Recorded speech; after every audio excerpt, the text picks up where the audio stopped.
Ashamaa harka fuunee akkam jirtan daawwattoota chaanala YouTube Isin Official gaa akkaataa daataatti qusattan bilbila gaa daataa osoo isin ittiin fayyadamin daataa isin jalaa fixu haala kamiin akka sirreeffattanu isin agarsiisa jechuudha. Bilbili keessan osoo isin ittiin fayyadamin saffisaan daataa isin jalaa fixa yoo ta'e yeroo isin akkasuma maagaabiitii yookaan immoo kaardii guuttattanii daataa fayyadamuu jettan bilbili keessan saffisaan daataa fixa yoo ta'e haala kamiin akka sirreeffattanu isin agarsiisa jechuudha. Appii Google Play Store kana qofa yoo sirreeffattan bilbila irratti daataa yeroo fayyadamtanu appiin kin bilbila irraa isin qabdanu appilikeeshinoonni isin bilbila irraa qabdan akka inni daataa bilbila keessanii saffisaan hin fixne isinii godha jechuudha. Kanaafuu viidiyoo kana keessatti yeroo daataa fayyadamtan osoo isin daataatti fayyadamin akkasuma daataa isin hidhattan ka ji'aa ka torbi ta'e saffisaan isin jalaa dhuma yoo ta'e maaliif akka inni saffisaan dhumaa jiru haala kamiin akka biroo dandeessanu yoo siitingii kana hin sirreeffatin appii hundi bilbila irra jiru saffisaan intarneetii bilbila keessanii yookaan daataa keessan fayyadama yeroo daataa fayyadamu irratti baatirii bilbila keessanii fixuu danda'a akkasuma bilbila keessan bootaa guddaa qabachuu yookaan stooreejii isaa akka inni dafee guutu isin jalaa godha jechuudha kun.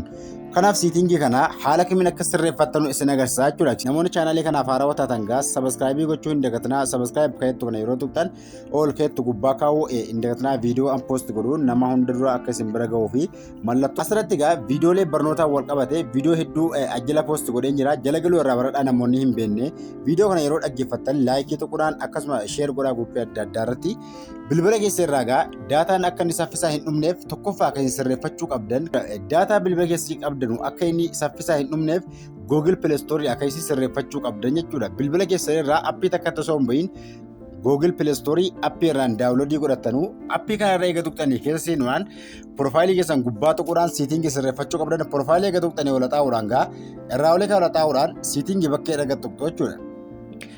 Asirratti jeneraaliyaa inni awwala sirreeffattan jeneraal bakka dhugaa tuquudhaan mallattoo xiyyaa kana ni bantu yeroo takka mallattoo xiyyaa kana ni bantu jechuudha. Asirratti mallattoo xiyyaa kana banuudhaan siitingiilee baay'ees ni ba'a yeroo haala kanaan bantan ol xaa'uudhaan gaa asirratti siitingii inni kun yoo dhiqata oonii ta'ee hin jirre oonii gootu jechuudha. Inni kun maaliif isin gargaara?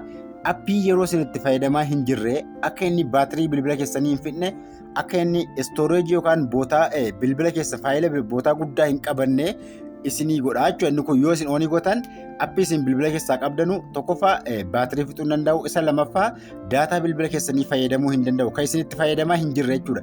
Fakkeenyaaf torbee takka walitti taasisanii appilikeeshinii takka bilbila irraa qabdanu yoo oon gootanii yookaan irra seentanii itti fayyadamaa hin jirre akka appiin sun daataa hin fayyadamne godha jechuudha. Siitingiin kun appii isin itti fayyadamaa hin jirre sun akka inni daataa bilbila keessanii hin fayyadamne isinii godha jechuudha. Inni tokkoffaa isa kana oonii gootu jechuudha. Isa kana oofii gootu. Inni kun lookeeshiniyaan appilikeeshinootaa fi akkasuma naannoo isin jirtan akka inni hin barree oofii ofirraa gootu. Isa kana garuu oonii gootu. Inni kun faayidaa guddaa qaba jechuudha. Lammaffaa asirratti kana yoo oonii gootan bilbila kan keessa irratti appilikeeshiniin yeroo gadi bu'u jechuudha. Googiliin appiin gadi bu'e sun akka inni daataa bilbila keessanii fayyadamu godha jechuudha. Isa kana yoo oonii gootanii itti bantan appilikeeshiniin gadi buuftanii kaatanii appii sana yoo isin itti fayyadamaa hin jirre appii sana Googiliin akka inni daataa bilbila keessanii fayyadamu godha jechuudha. Kanaafuu isa kana oofii gootu. Maaliif oofii gootu? Appii bilbila irratti gabbuuftanii jirtan sana yoo itti fayyadamuu hin barbaanne akka inni daataa keessanii fayyadamne jechuudha. Yeroo itti fayyadamuu barbaadanitti ofumaanuu daataa ni argata. Garuu yeroo isin itti fayyadamnetti daataa kan keessan sheerii godhaa jechuudha. Googiliin yoo isin oonii gootan Googiliin appilikeeshinii isin asirraa daawunloodii godhattan hunda daataa bilbila keessanii sheerii godhaaf jechuudha. Sheerii jechuun akka inni daataa fayyadamu yeroo isin itti fayyadamnetti illee daataa bilbila keessanii fayyadamuudhaan isin jalaa daataa keessan isin jalaa fixa jechuudha. Kana oofii gootu yoo barbaadanis oonii gootu. Kun yeroo appilikeeshinii saffisaan gadi bu'u isin gargaara. Appii takka yeroo gadi buuftanii saffisaan akka isin bantan isin eeyyamaa eega isin bantanii daataa fayyadamuu eegala appiin sun baatirii keessan fixuu danda'a jechuudha. Haala barbaadde itti fayyadamtu jechuudha. Asirraa osoo hin bahin ammallee profaayilii keessan gubbaa tuquudhaan siitingii bakka jiranii seentu siitingii erga seentanii inni nuti amma ilaallee kaane jeneraaliidha. Siitingii jeneraalii jala jiru isin agarsiisa jechuudha.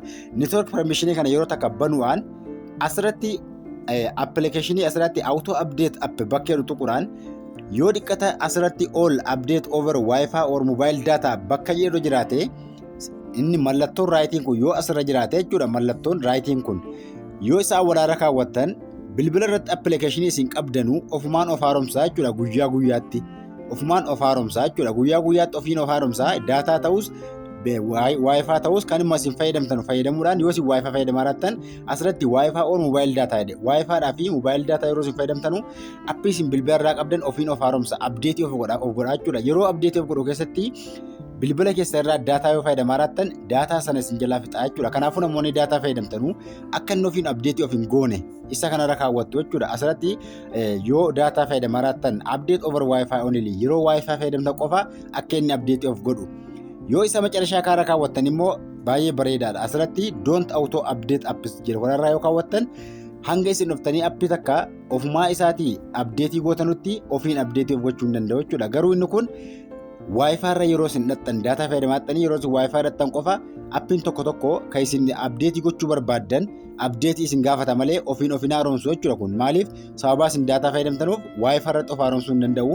Kanaafuu harka keessan dhuftanii maqaa appii sanaa sarchi gootanii abdeetii gochuu dandeessu jechuudha. Inni kun unlimitedidha. Fakkeenyaaf daataa kan ji'aa unlimited kan torbii unlimited fayyadamtoo ta'e isa gaara kaawwachuudhaan daataa sana akkasuma fayyadamaa abdeetii of godhaa jechuudha. Kanaafuu isin yoo barbaaddan isa macarashaa irra kaawwattu akka inni ofiin haaromsin namoonni maagaabeetii bittanii yookaan daataa maagaabeetii bitteetti fayyadamtanu isa macarashaa kaarra yoo kaawwattan baay'ee bareedaadha jechuudha. Maaliif daataa keessan akka inni takka isin jalaa hin fudhanne akka inni saffisaa isin jalaa hin fixne isin gargaara jechuudha.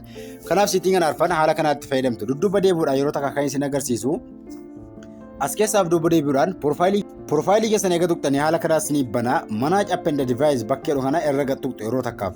Manage app and device bakkeedhu erga tuqxanii haala kanaas isin banaa jechuudha. Asirratti appilikeeshinoota asirratti abdeetiin taane na agarsiisaa jira jechuudha. Hamma ana bakka na tuqeen appii hunda isaa ilaaluu danda'a ka abdeetii hin ta'in akkasuma ka abdeetii na gaafachaa jiru. Kun maaliif akkas ta'uu danda'e settingii bilbilaa amma isin agarsiisana akka inni ofiin of haaromsu irra kaa'ee hin jiru jechuudhaan.